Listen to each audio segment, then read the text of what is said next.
Welcome back to another episode of NRL by Jellyman, looking at the round 2 review, round 3 preview as per usual here on Wednesday, March the 15th.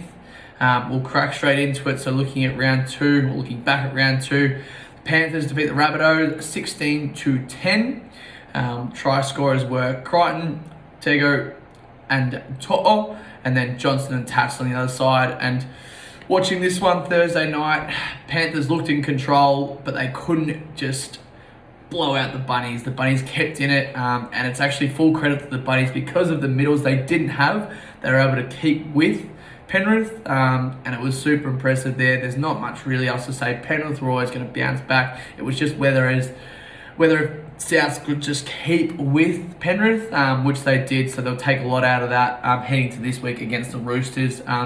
And Penrith obviously heading into a bye as well. Look at Penrith come out of this bye a lot more clicked and a lot more gelled together, and potentially flying as well. But they're much like the Geelong of the NRL. They know when to put it on and take it off. Put it on, take it off. Obviously their third season of domination now potentially with the same sort of squad. The Eels versus the Sharks on the Thursday night. The Eels go down to the Sharks 26-30. We'd just like to say full credit to us. We picked the Sharkies to win this one. Didn't think it was going to be that high scoring though. 26-30. Neither team played any defense this early in the year, which we didn't expect.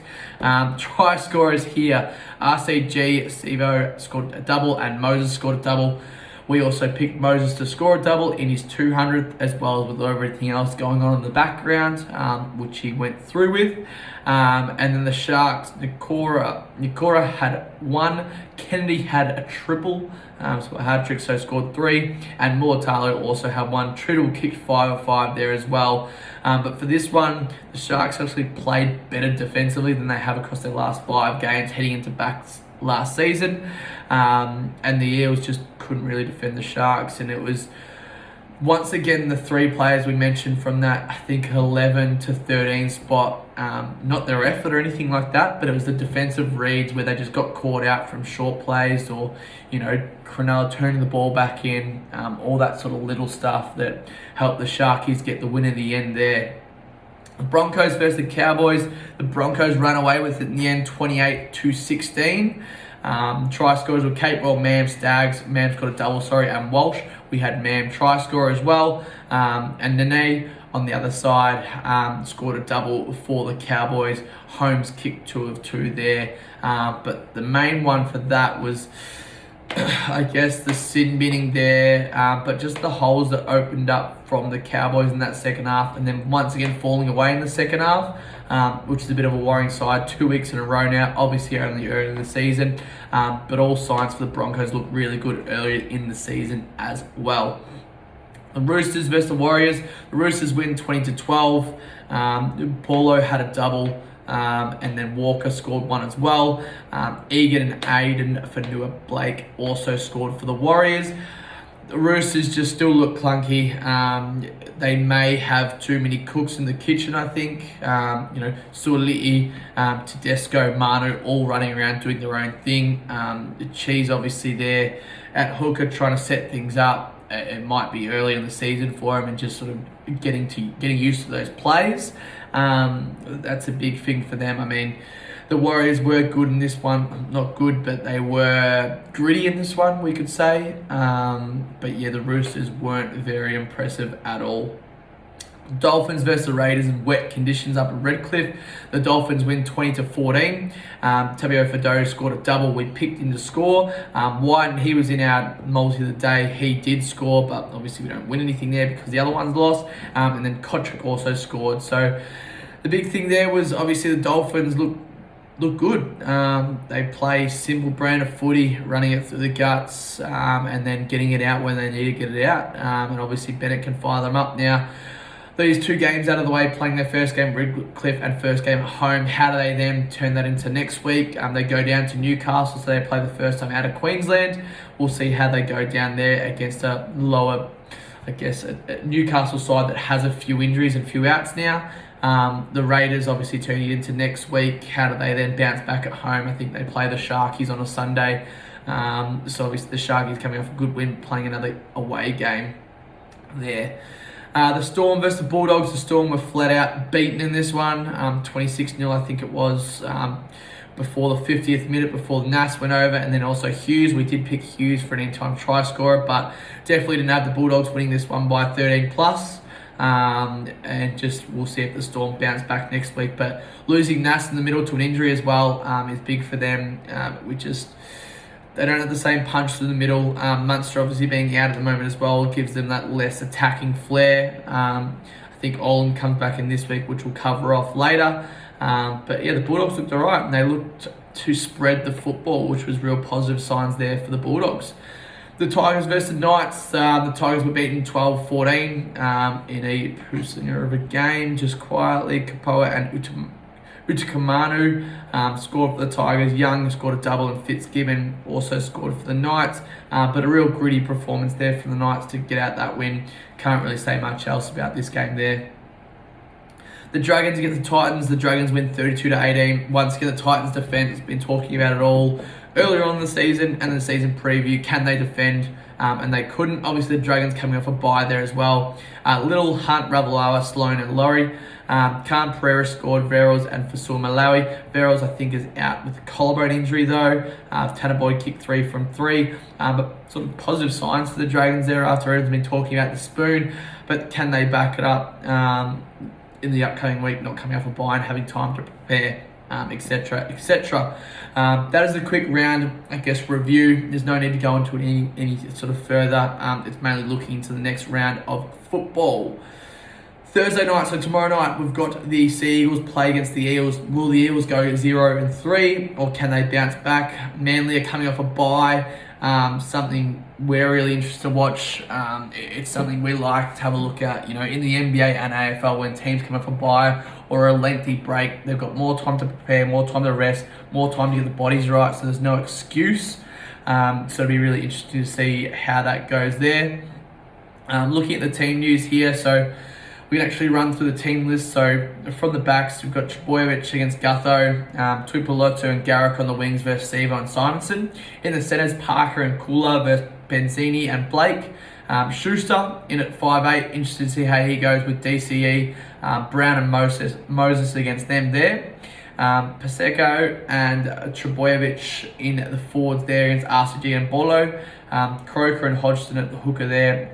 Olakwatu, Tuolagi and Aloye against Cartwright, Dory and Hopgood. On the bench, Weeks, Trbojevic, Bullymore and Kepi. Mamasia, Murchie, Greg and Makatoa. How they're using their bench deals is very interesting. It's been a bit of a topic of conversation. We won't go too deeply into it, but I mean, against a fresh Manly side on a Thursday night, out there at, I'm pretty sure this one is at Brookvale. I'm trying to find it. I'm pretty sure it is. Yep, so this one is out at Brookvale as well, so at 4 Pines Park. So, I mean, we do like Manly in this one. And there's a few interesting stats to back it up here. Eels halfback Mitch Moses hasn't won at 4 Pines Park. 4 games, 4 losses. The Seals are chasing back-to-back wins for the first time since last July. So a couple of good stats there. Yeah, we like Manly in this one. I mean, it's simple. They've coming off the bye, getting to prepare for the Eels. The Eels coming off not a short turnaround, but a loss last week to the Sharks. And if the Seals play like they did against the Bulldogs and open them up, if Trbojevic gets out of first gear into second gear and breaks them open there, we see a score being put on the Eels here. It's just they need those sort of big forwards back who know their game style and know their game plan as well. But that's how we see that one going. Moving on to Friday, the Knights versus the Dolphins. So obviously the Knights are going to be without a couple of players, but looking into this one, we have. Oh, it's actually weird. They've actually got the Tigers and Knights listed here as the team list, which shouldn't be the way. I'll have to go into something else. Here we go. So from the backs, we've got Miller versus Tabuai Fado, Hunt and Young on the wings against Osako and New, Gago and Best in the centres with Aiken and Lee, Gamble and Hastings at 5'8", and the 7. Katoa and O'Sullivan for the Dolphins. Saifidi and Hetherington as the props against Bromwich and Wallace. Crossland against Nikorima. And then Jones, Fitzgibbon and Thompson. Leo Thompson, that is. Kafusi, Bromwich and Gilbert. Rivet, Croker, Johns and Lucas on the bench there. Limalu, Nichols, Stone and Donahue. We actually think the Dolphins have the better and stronger side in this one. Obviously with Jacob Saifidi, Brayley, Ponga Frizzell all out for the Knights. That's a big bunch of punch through the forward pack there. The stat attack here, the Knights have only won one of their last 11 games at McDonald Jones Stadium, so at home. The Knights are chasing back-to-back wins for the first time since round 1-2 last year. Dane Gagai's 150th. Look for him to maybe score a try. That's what we've got for the stats there. We do like the Dolphins. They're at 162. The Knights are at 231. Potentially the Dolphins 1-12. Total points under in this one on Friday afternoon. Looking at the weather in Newcastle as well to see how that one looks. The evening game, the Roosters versus South Sydney. So depending on where this one is, I think it'll be at Allianz Stadium when they played last year, and it was just a free-for-all brawl, you could say. Looking at the team list here, you've got Tedesco versus Mitchell, Tupou and Paulo on the wings against Johnston and Thompson, Suoli'i and Manu versus Tass and Graham, Kiri Walker Elias, JWH comes back with Collins against Totola and Burgess. They both come back as well. You got Smith versus Cook. In the forwards, both Butcher brothers, and Radley comes back as well. Kolomi, Tanguchi, Cameron Murray back in the lineup there. On the bench, Turpin, Hutchison, May, Baker, Tafsele, Mulali and Shaq Mitchell off the bench there. The stats, the Roosters have only won one of their past 6 games against the Rabbitohs. Roosters centre Joey Manu was on a run of 8 consecutive NRL wins, which is quite interesting. Johnson has scored 11 tries in his past 6 games against the Roosters, and the Roosters have won 10 of their last 12 home games as well there. We do like the Bunnies in this one. They've gone out to, they started a bit shorter, but they're 176 for the team list names, with obviously the Roosters naming a couple players back in. But as mentioned, we do like the Bunnies. The Bunnies feel like this is their home stadium, so they'll treat it both as home stadiums for each other, even though it is a Roosters home game. A big point of difference for us. Something we noticed last week for the Roosters is who's running the squad. So is it Kiri or is it Walker? Who's getting them around the park? Who's taking the kicks? How long is that kicking game? There's no big bombs, so if their forwards aren't making meters, where is it coming from? How's the error rate going? Like all these little things that we think the Souths have cleaned up, the Roosters just are unsure about. So that's why we like the Souths in this one here, as well as their big forwards know what they're doing and keep their errors down. So that's a sort of bit of insight from us. Moving on to Saturday's games, so the Titans play their first home game against the Storm. So obviously the Storm head up after a loss. And we look at the 2 squads here. Brimson and Meany at fullback, Calm Pereira, Sami on the wing against Warbrick and Coates, Kelly Shoup against Smith and Olam. So quite a good backline there, finally returning. So Meany, Warbrick, Smith, Olam and Coates. In the halves, Foran and Boyd against Wishart and Hughes. Fonaweka for Sumalawi against Kamakamika and Welsh. So a bit of punch there for the Storm with Kamakamika coming back. But unfortunately, they've lost Nass. Randall in at 9 with Grant for the Storm. Fafita, Stimson and Louis for the forwards for Titans, and Luero, Katoa and King. On the bench, Campbell, Clark, Bunu and Isaac Fasua Malawi, younger brother of Tino. Pizzette, McDonald, Sims and Grant. So Tariq Sims plays his first game for the club there as well. Looking at the stats, the Titans haven't defeated the Storm at Seabus since 2013. Melbourne have won their past 8 games against the Titans. The Titans have scored 80 points in their past 2 games at Seabus Super Stadium, so they do like to score. Jaden Campbell scored 7 tries in his past 9 games at home. The Storm and Titans sit atop the missed tackle count after 2 rounds. Storm 86, Titans 84. So look, what that means is there'll be a lot of line breaks if there are a lot of missed tackles, which means a lot of scores. So look at the total points over in this one. The Storm have made 11 line breaks in their 2 matches, second only Wallabies. The Titans have come up with just 7.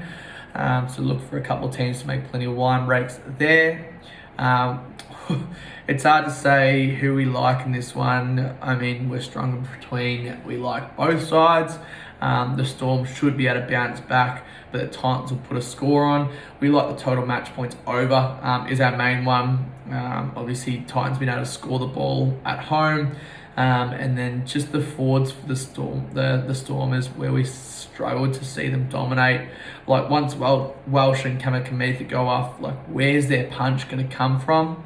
I know Tariq Sims is there, and then also the 6 and 7 combo. I mean, if Hughes isn't doing everything, Wishart's a good player, but he just doesn't have that same punch as Munster. It's good to see they've got their backline there though, providing a bit more grit and punch for them. Next game looking at is the Cowboys against the Warriors. So this should be an easy win for the Cowboys back up there at home, even without Drinkwater at fullback. Looking at the team list here, they've actually named Chester at fullback, keeping the same combinations there. Obviously without Peter Hickey though. So Chester and Tupiki, I'm not sure who that is for the Warriors. Felt and Tuilagi on the wings against Kosi and Montoya. In the centres, Holmes and Saki, and Will.i.am and Pompey. Dearden and Townsend versus Martin and Johnson.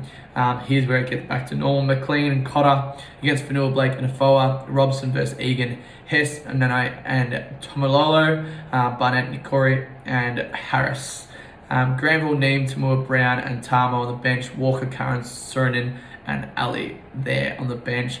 This should be an easy win for the Cowboys up there in North Queensland. The stats here, the Warriors have only won one of their past 6 games in Townsville. Tuilagi has scored 12 tries in his past 12 games at home. And then Felt has scored 13 tries in his last 11 games against the Warriors. So Tuilagi and Felt to score looks good in that one. Next game is the Broncos versus the Dragons. We like obviously the Broncos in this one, but looking at the squads here, got Walsh and Sloan fullbacks, Arthurs and Cobbo on the wings there, obviously Oates out, Staggs and Farnworth, Fergie and Ravalawa on the wings there, Sully and Lomax. In the halves, you've got Mam and Reynolds. Look for Mam, I reckon, to score again. Sullivan and Hunt there for the Dragons. Jensen, Haas there, forwards. Walters and Empire there, the hookers. Mollo and Lowry in the forwards. Capewell, Ricky, Carrigan versus Murdoch, Masilla, Sua and Bird. On the bench, Pakes, Palacia, Flegler and Powell or Tupua. Little, Musgrove, Cushman and Kerr there on the bench for the Dragons, but we see the Broncos running away with this one. Looking at the stats, Cobbo has scored 9 tries in his past 7 games at Suncorp Stadium. The Dragons have lost their last 5 games at Suncorp. Adam Reynolds has won 15 of his last 18 against the Dragons, so some pretty good stats there favouring the Broncos. On to Sunday's games, you've got the Bulldogs versus the Tigers.